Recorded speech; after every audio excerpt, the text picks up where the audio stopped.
할렐루야. 오늘은 추수감사주일을 한 주일 앞두고 있습니다. 11월 둘째 주일입니다. 오늘 말씀의 제목은 뭐죠? 2020년의 감사절. 감사절 앞에 특별히 연도를 넣었습니다. 올해는 유난히 힘든 한 해를 보내었죠. 그 힘든 가운데서도 여러분 잘 살아오셨습니다. 먼저 여러분에게 치하하고 싶습니다. 뭐가 그렇게 힘들었느냐? 여러분이 잘 아시는 것처럼 대표적인 것이 코로나19의 시작입니다. 코로나19가 뭘까? 제가 정의를 찾아봤어요. 그랬더니 중국 우한 지방에서 시작된 바이러스성 호흡기 질환이라고 되어 있더라고요. 2019년, 그러니까 작년도 새말 12월 31일 중국 후베이성에서 최초 발병되어서 지금은 전 세계적인 전염병이 되었습니다.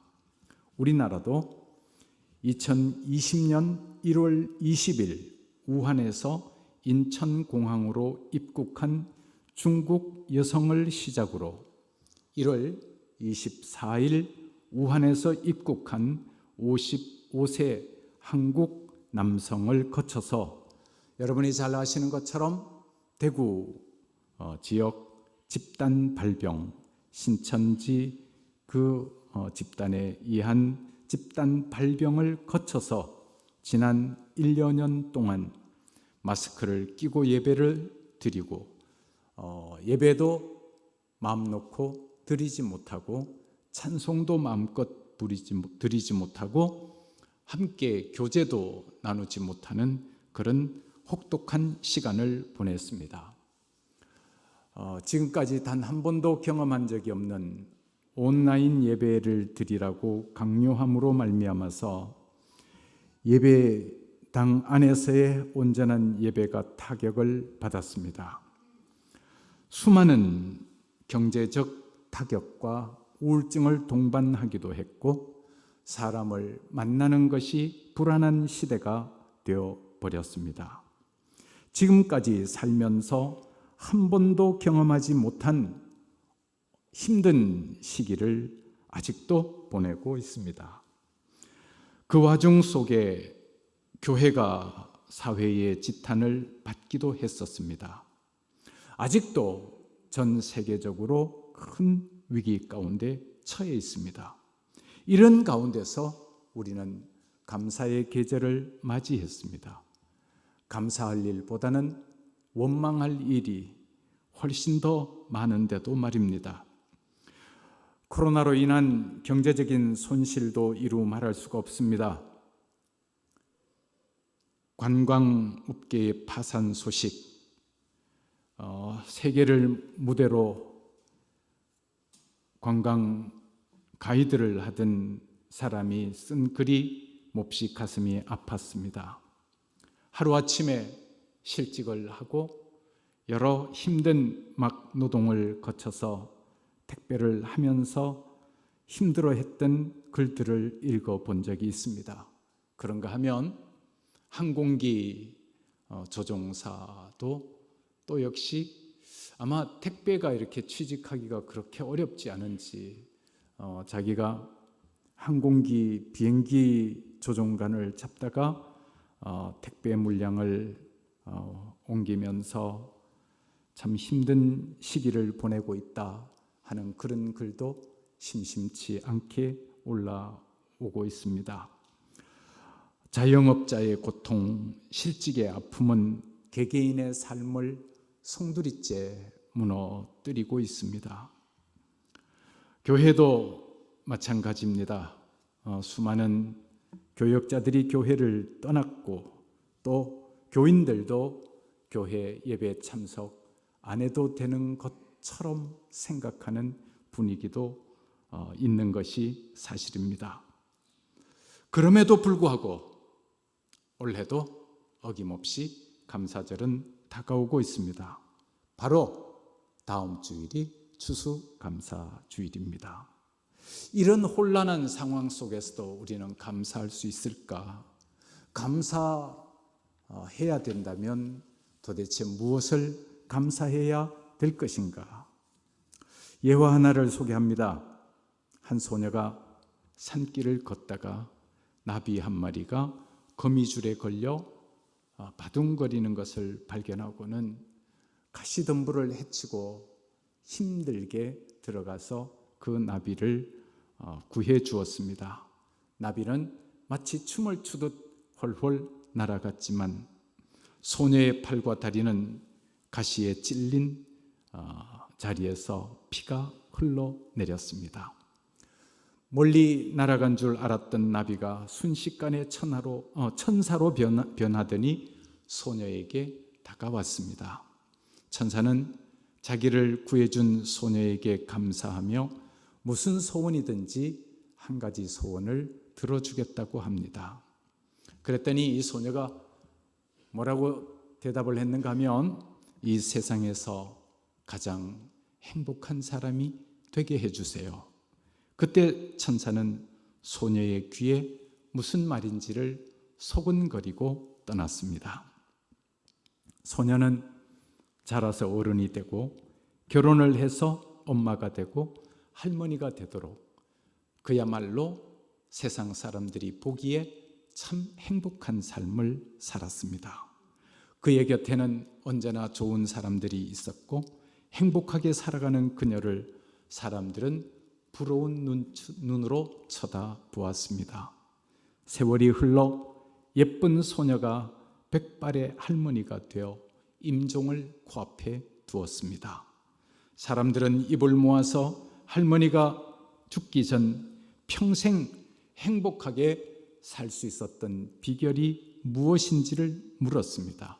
할머니는 빙그레 웃음을 지으면서 말했습니다. 내가 소녀였을 때 나비 천사를 구해준 적이 있지. 그 대가로 천사는 나를 평생 행복한 사람이 되게 해주었지. 그때 천사가 내게 다가오더니 내 귀에 이렇게 속삭이는 거야. 구해주어서 고마워요. 소원을 들어드릴게요. 무슨 일을 당하든지 감사하다고 말하면 평생 행복하게 될 거예요. 그때부터 나는 무슨 일을 만나든지 늘 감사하며 살았다네.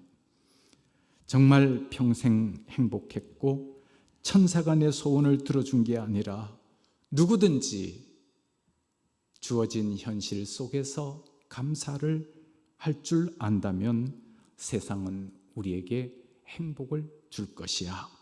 이 말을 끝으로 눈을 감은 할머니의 얼굴에는 말할 수 없는 평온함이 가득했습니다. 그 글을 읽고 깊은 여운이 있었고 공감이 있었습니다. 감사는 행복의 본질입니다. 어디서 무엇을 하든 간에 범사에 감사합니다 하면 어디서나 우리는 천국의 기쁨을 맛볼 수가 있습니다. 행복은 바로 내 내면 속에서 우러나는 것이기 때문입니다. 행복의 비결은 얼마나 많이 가졌느냐에 달려 있는 것이 아니고 비록 작은 것을 가지고 있다 할지라도 작은 것에 만족하며 감사하며 살아가는 것입니다.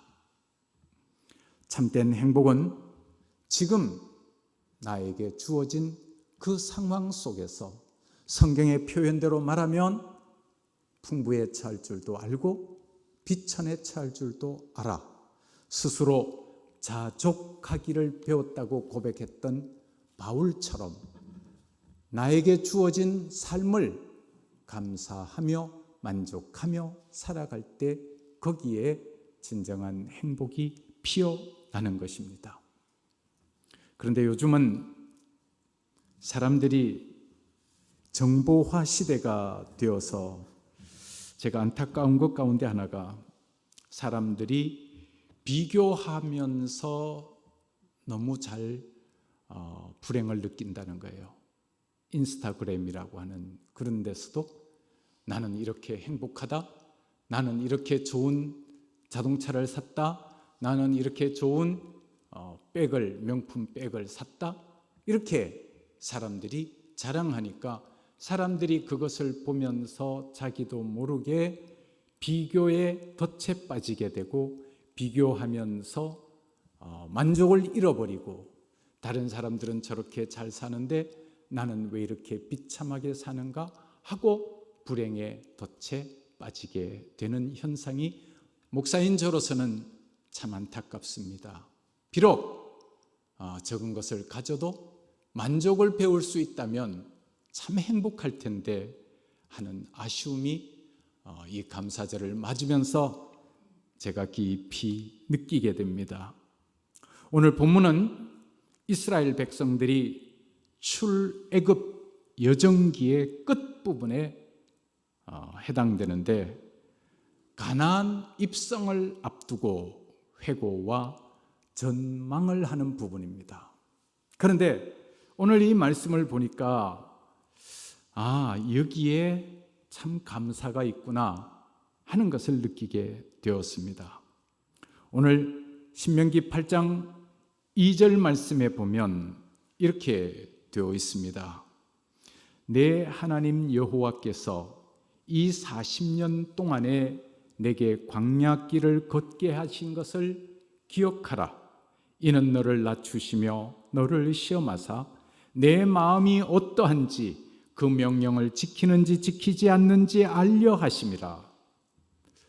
이스라엘 백성들이 40년 광야 생활을 마무리할 시점에 왔습니다.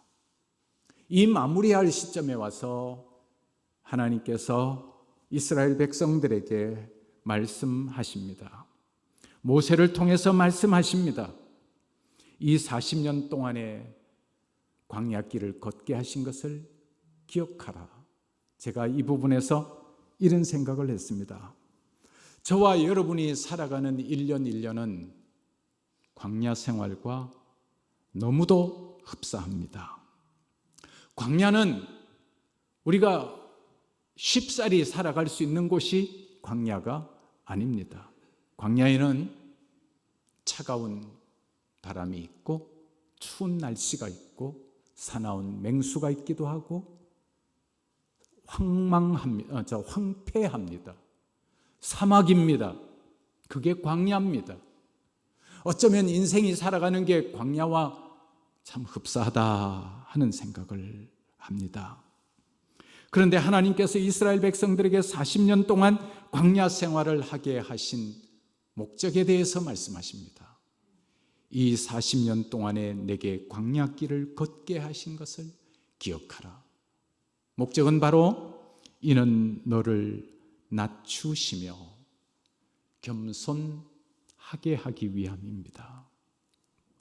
겸손하고 나서야 만족을 배우고 겸손하고 나서야 감사를 배울 수 있기 때문에 그렇습니다. 여러분, 우리가 자랑하던 그 모든 것, 인생의 광야길에서 얼마나 덧없이 지나가는 것임을 깨닫게 될 것입니다. 우리가 자랑하던 건강도 세월이 지나 광야 생활을 마무리할 때쯤 되면 이 건강도 물거품처럼 사라져버리고 말 것입니다. 주변 사람들에게 칭찬받던 희극인 박지선 양의 죽음 앞에 가슴이 많이 아팠습니다. 많은 사람들에게 웃음을 주었던 그 본인은 속으로 얼마나 울었을까 생각이 들었습니다. 얼마나 힘들었을까, 얼마나 힘들었으면 그렇게 죽음을 맞이할 수밖에 없었을까. 인간은 어쩌면 광야와 같은 이 세상을 살면서 철이 들면 겸손해지지 않을까. 부귀도 건강도 모든 것들도 순간에 지나가 버리는 이 광야와 같은 세상 속에서 때로는 몹시도 황폐하게 홀로 서 있는 듯한 외로움을 느끼기도 하면서 인생은 겸손을 배워갈 수 있지 않을까. 우리나라의 가장 부자였던 그룹 회장의 죽음도 참 많은 것을 생각하게 합니다. 오늘 아침에 인터넷을 잠깐 켰더니 제가 우리 교회에 와서 좀 간증을 해달라고 부탁했던 송재호 장로님의 부음의 소식이 올라와 있더라고요. 목사님, 제가 요즘 너무 하나님 뜻에 맞게 살지 못해서 목사님이 이번에는 목사님 교회에 갈 수 없겠습니다. 저와 마지막 나눴던 대화였습니다. 그래서 그 장로님 참 훌륭한 분이셨는데 가셨구나 하는 아쉬운 마음이 들었습니다.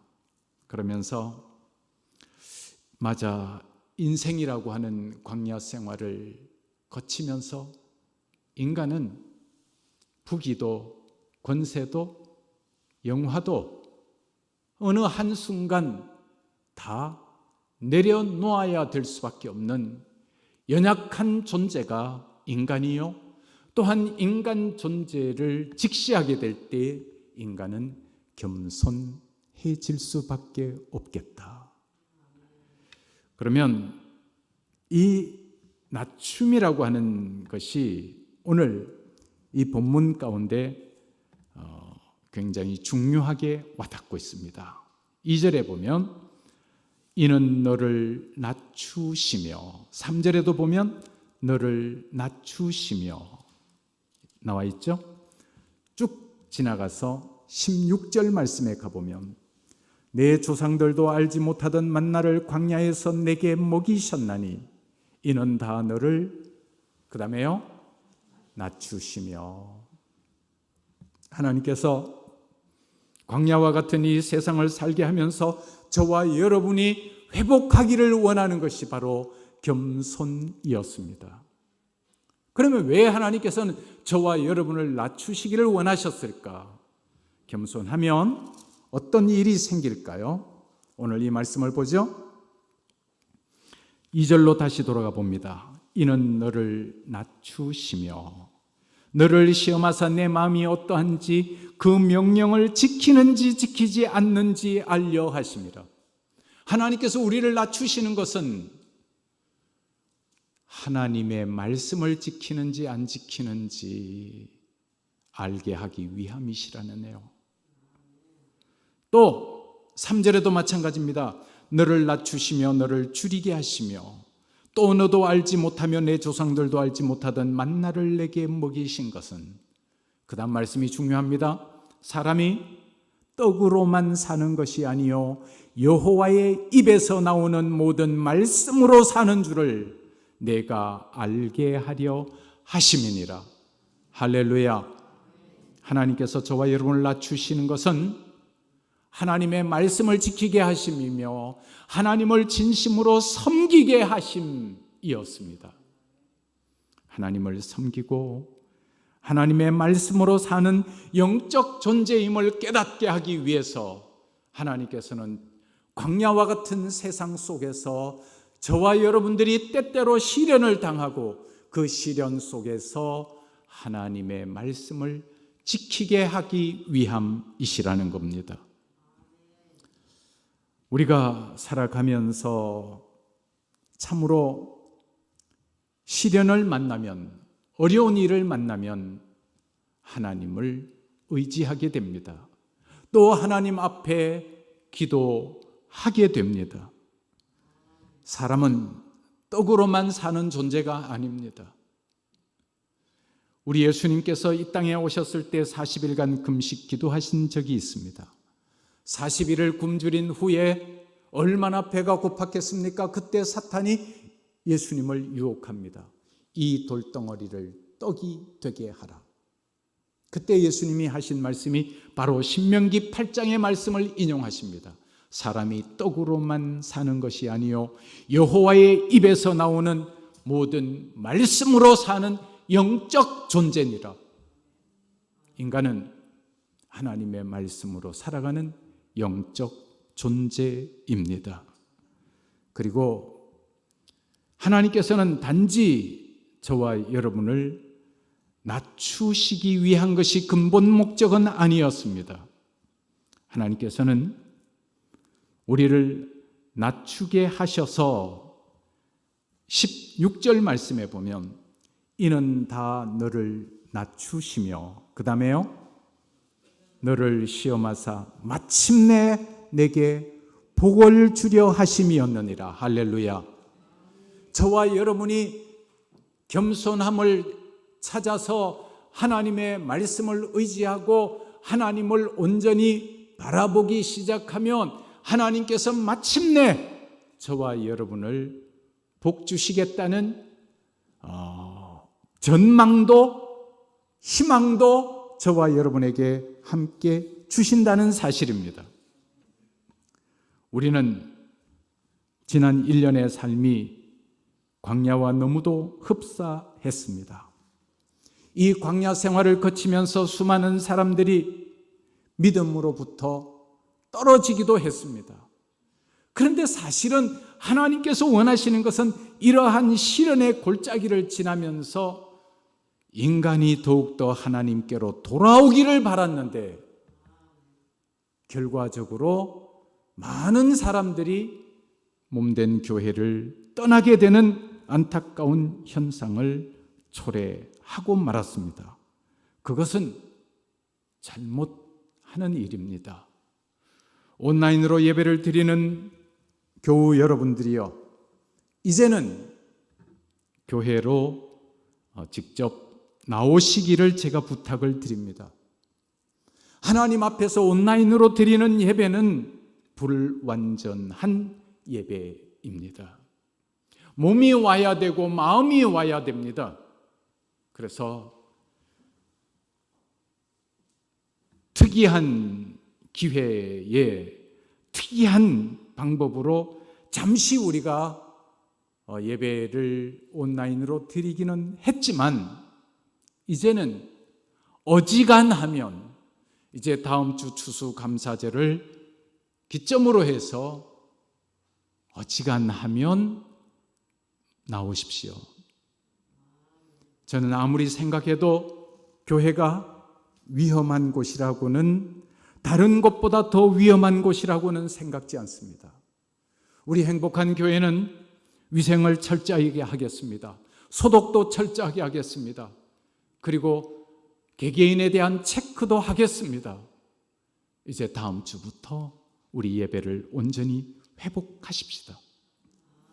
하나님 앞에 나오십시오.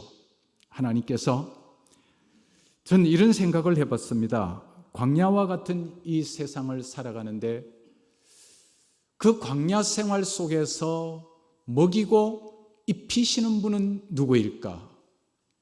사람들이 저마다 잘라서 자기가 먹고 입고 할까요? 오늘 본문에 보니까 그게 아니더라고요. 오늘 3절 말씀에 보면 너를 낮추시며 너를 줄이게 하시며 또 너도 알지 못하며 내 조상들도 알지 못하던 만나를 내게 먹이신 것은, 이스라엘 백성들이 출애굽할 때 남자만 60만 명이었습니다.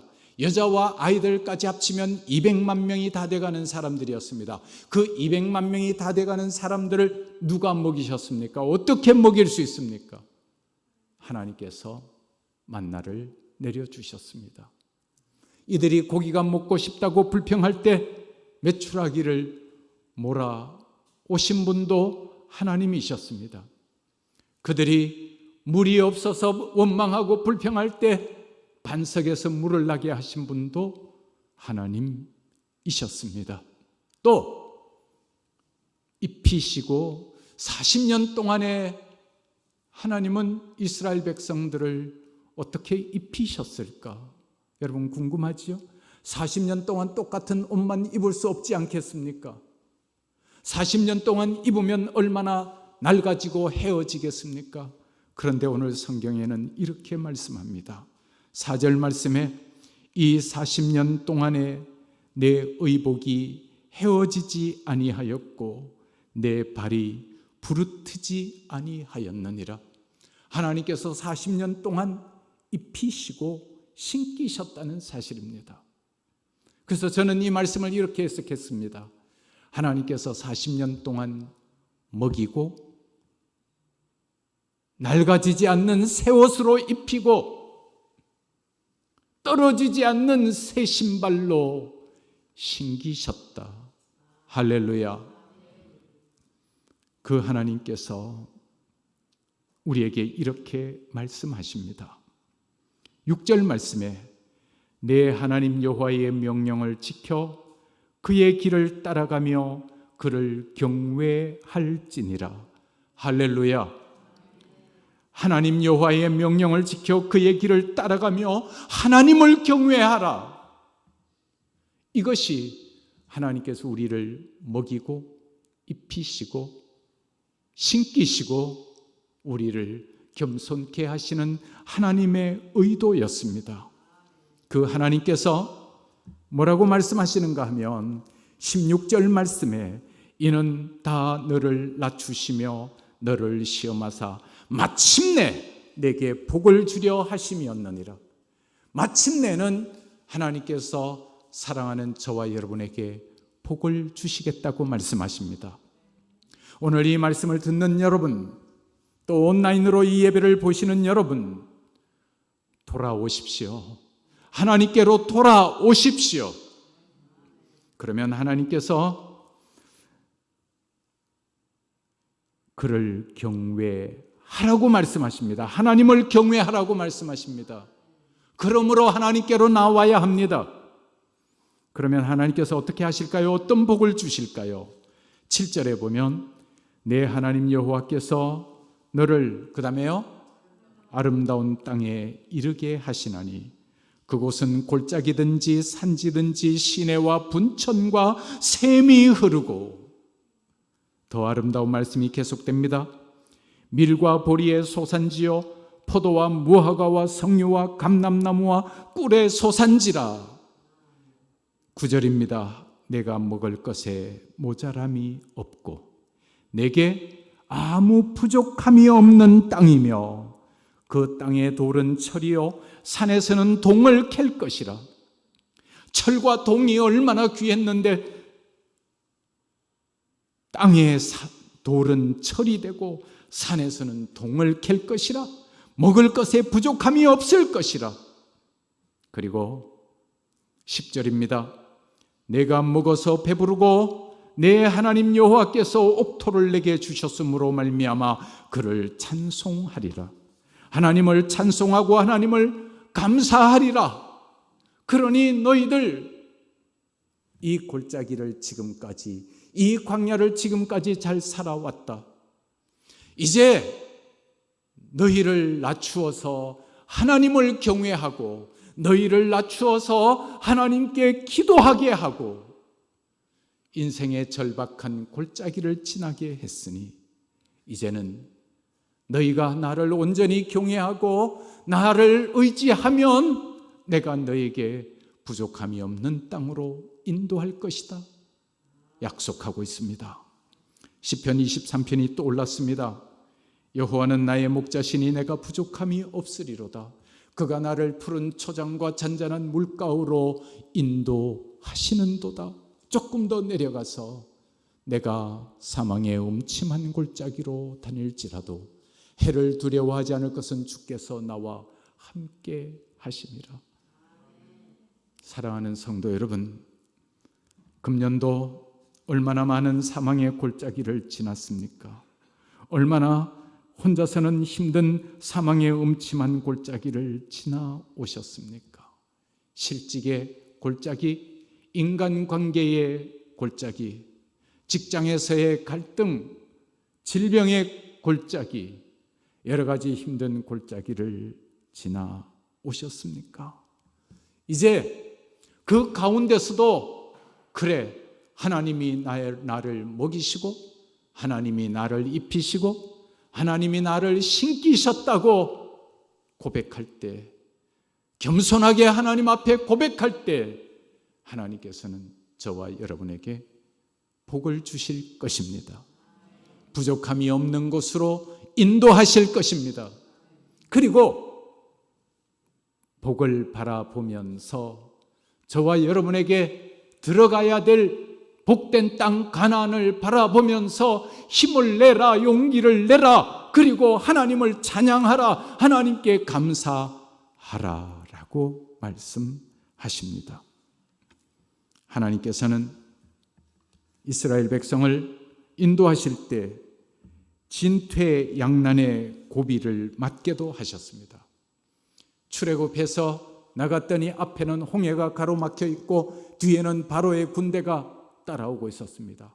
앞으로 갈 수도 없고 뒤로 물러갈 수도 없는, 정말 그야말로 아무것도 할 수 없는 그 상황 속에 하나님은 바다를 육지처럼 건너게 하셨습니다. 사랑하는 교우 여러분, 힘든 2020년을 살아오신 여러분, 앞이 캄캄한 홍해 같다고 할지라도 너무 두려워하지 마십시오. 하나님께서 홍해를 육지처럼 건너게 하실 것입니다. 인간은 떡으로만 사는 존재가 분명히 아닙니다. 광야와 같은 이 세상을 살면서 인간은 하나님을 의지하게 됩니다. 낮추어 주십니다. 돈이 많은 자도 낮추어 주시고, 권력이 많은 자도 낮추어 주시고, 유명한 자도 낮추어 주시고, 무명한 자도 낮추어 주시고, 그 낮춤 가운데서 우리가 해야 될 일은 이는 너를 낮추시며 그의 말씀을 지키는지 안 지키는지, 하나님을 경외하는지 경외하지 않는지, 이 시련의 골짜기를 지나 저는 교인들이 줄지 않기를 바랍니다. 믿음들이 약해지지 않기를 바랍니다. 오히려 이러한 시련의 골짜기를 지나면서, 맞아, 우리가 의지할 분은 하나님뿐이야, 내가 살 길은 교회로 가는 길뿐이야 라고 하는 것을 확실히 깨닫기를 바랍니다. 그리하여 마침내는 복을 주려 하심이라는 하나님의 이 축복의 말씀을 받고 이 축복의 말씀을 누리며 살아가는 저와 여러분이 되시기를 축원합니다. 기도합시다.